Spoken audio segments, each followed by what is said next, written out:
Hi, Dr. Ed Garrett. I am Ryan Curran. I am in your Kinesiology 332 class. And today I will be presenting to you my critical assignment on gait development. And I hope you're having a wonderful December.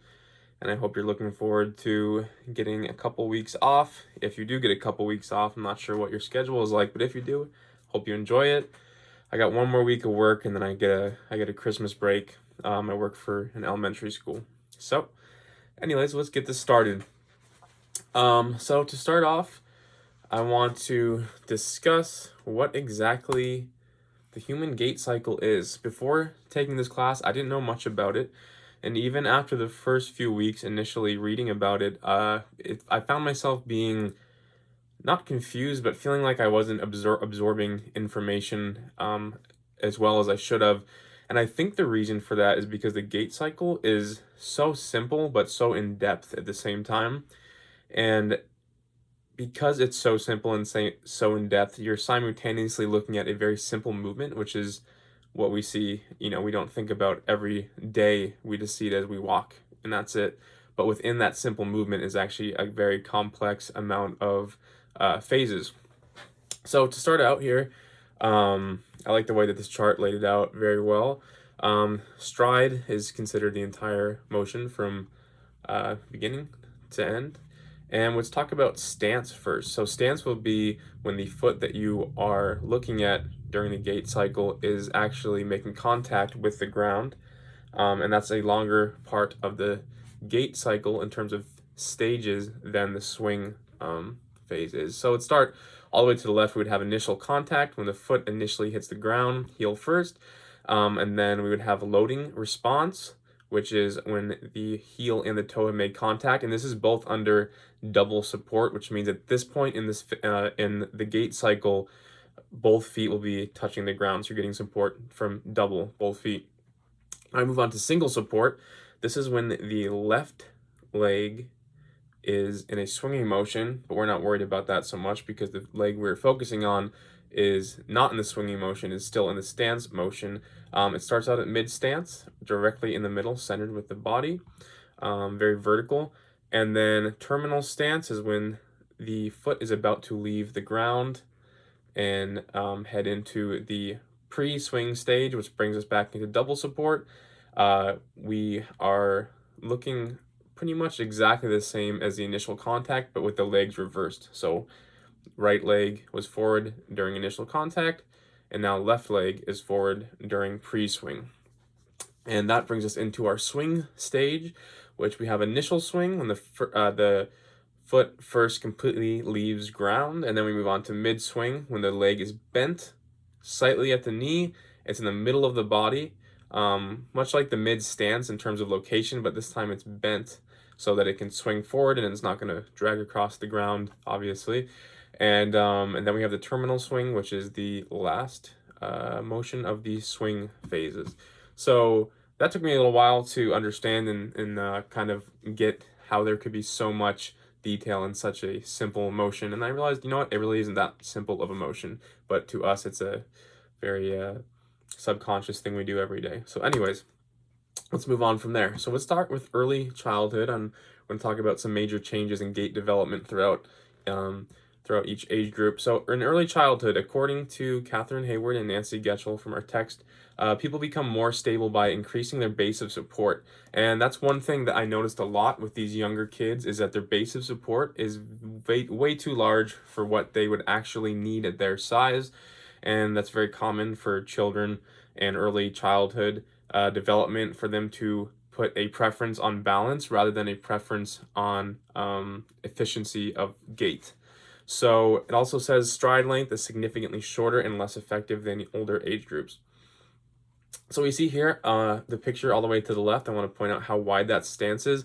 He looks like he's standing still there, but that was right at the end of a forward motion, walking motion for him. So he was oftentimes walking that with a stance that wide, and you can kind of see it more here in the second picture with his left foot flared out and his toe pointed to the left. You can see how far apart those legs are, and when he comes down, his foot is going to be too far from the right foot, which is normal for him because he's putting his emphasis on balance because he's just learning how to walk. And then over here, we can see him in a later motion, and his stride length being a little bit shorter here than usual, and how it's also less effective. But the main thing here is base of support, and why is that less effective to have a wide base of support? It's more effective in the sense that you'll be more balanced, but it's less effective in the sense that your gait is going to be less efficient. And as you grow up and you grow older, you don't need to make up for that lack of balance by making lack of efficiency. You can have a good balance of both, and we'll cover that in the next couple of slides. Some positive signs I noticed of him of early gait development were his arm swing alternating with his feet was actually very impressive. You can see here his right arm alternated from his left leg, and his left arm alternated from his right leg. Wasn't perfect here. His left arm didn't go back to a full relaxed motion. It kind of flared out from his left side of his body, and is another example of how he wasn't completely consistent at his age group. You would not expect that. His arm swing was still inconsistent and somewhat random. So this was one step, and this was another one later on in his gait where his left arm and right arm were completely just messy and didn't go along with his gait how they should, like the first picture showed.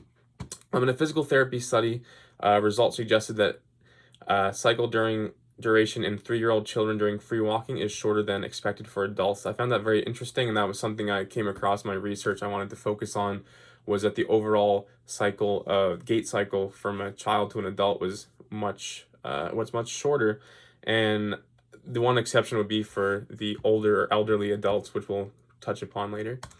Moving on, the childhood age group. You're starting to see the base support narrowing. You can see her heels would be closer together.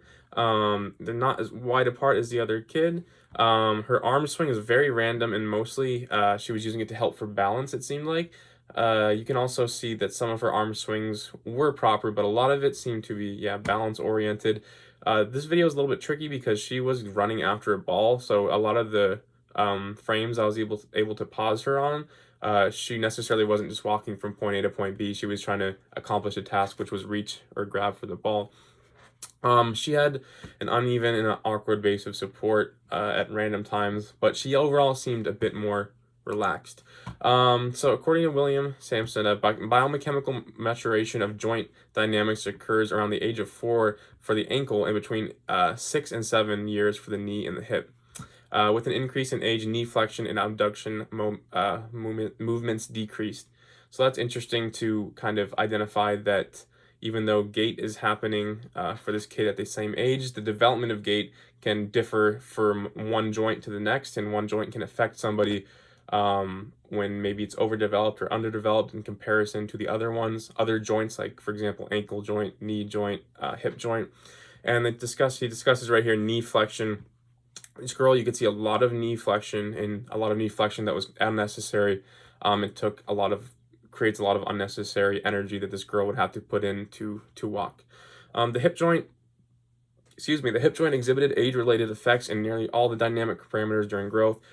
Increases of flexion moment, absorbed generated energies after mid-stance until the end of the gait cycle. That just kind of adds on to the relation of knee joints, knee joints, ankle joints, and hip joints to the gait cycle, which I didn't put a lot of thinking into it until I read that article.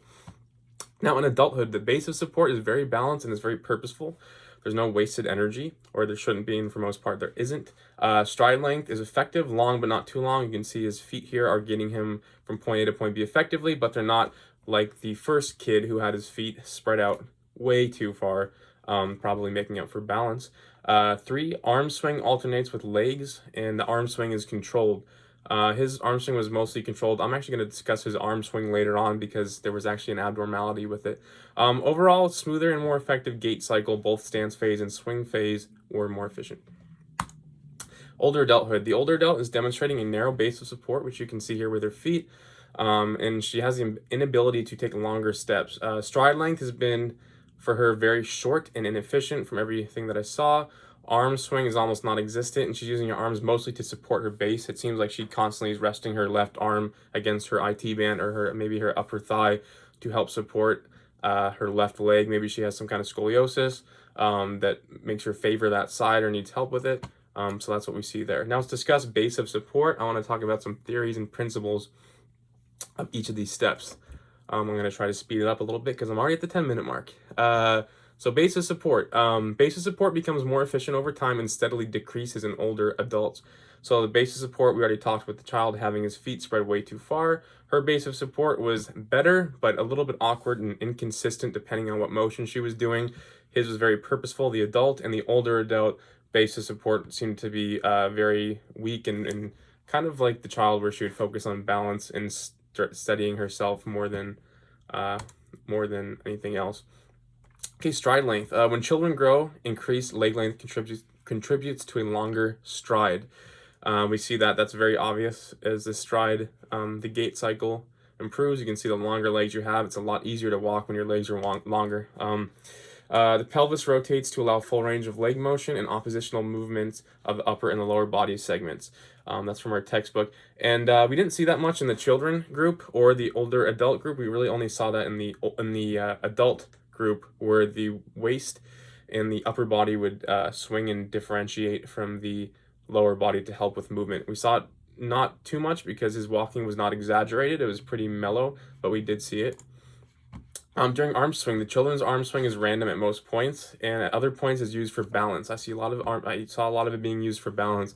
Once again, showing a lack of mobility, especially in the younger child. In comparison to the child, the adult's arm swing is very minimal and is used mostly, it's just the bare minimum, as much as he needs. Okay, let's get into the gait cycle, actual stages now. Early childhood, during initial contact. During initial contact, the early childhood stage, he was surprisingly good for his age, from what I saw, and he was also lacking consistent heel-to-toe motion. So he looked good. One big problem here is how wide his base is, but in terms of his age and the initial contact, he would do his heel down first most of the time, which was pretty impressive.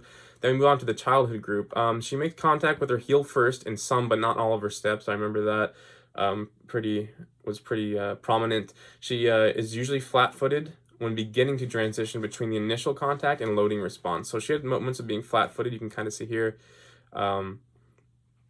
with her feet, and she was just kind of all over the place. She was a hard one to read, but she also had the problem again with she was on her toes too much.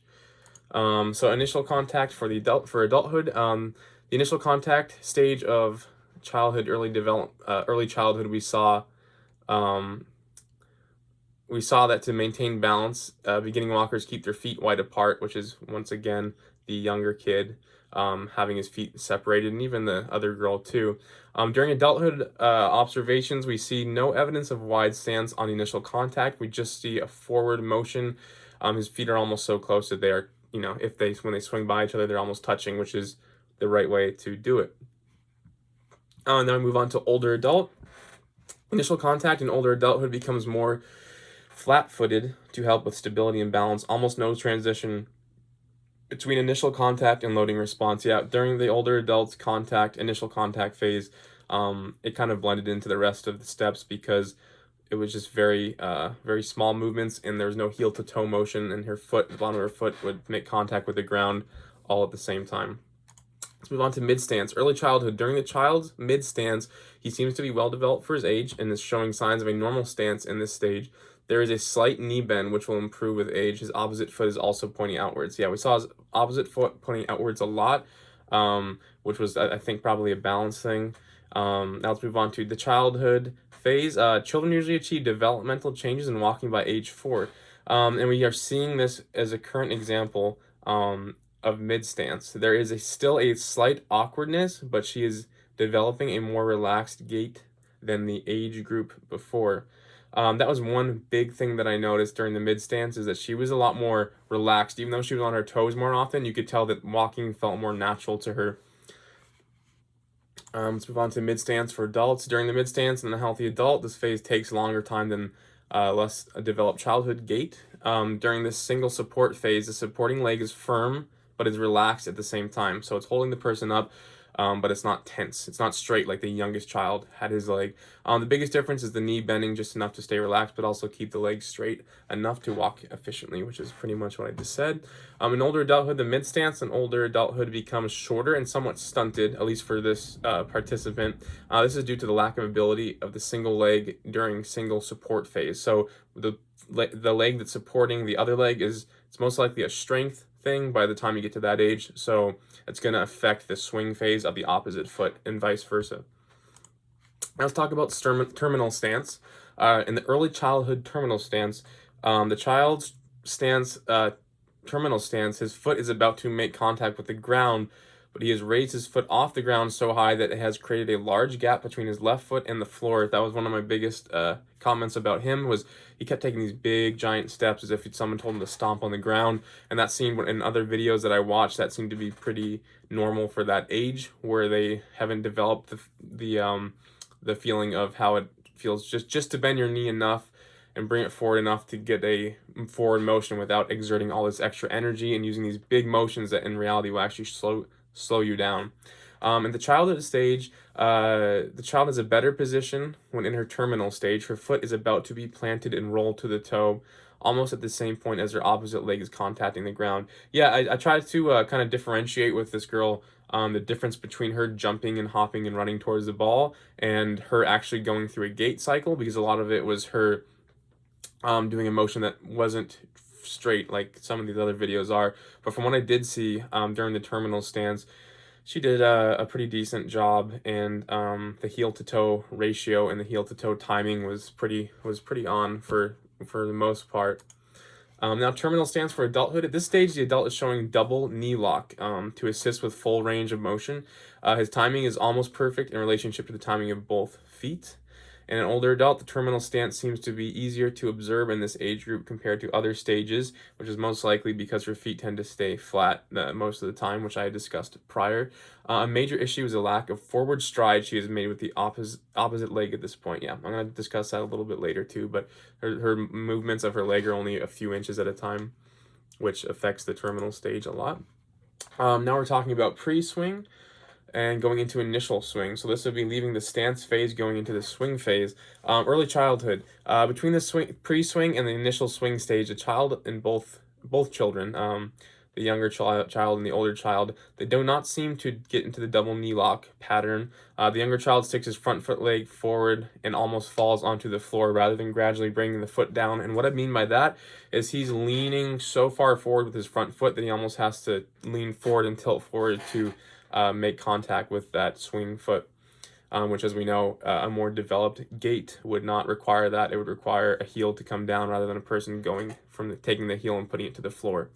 In the childhood phase, age group, this child uses more energy than necessary due to how bent her knees and ankles still are at this stage. Yeah, she was spending a lot of energy, more than she probably needed to, in terms of a gait.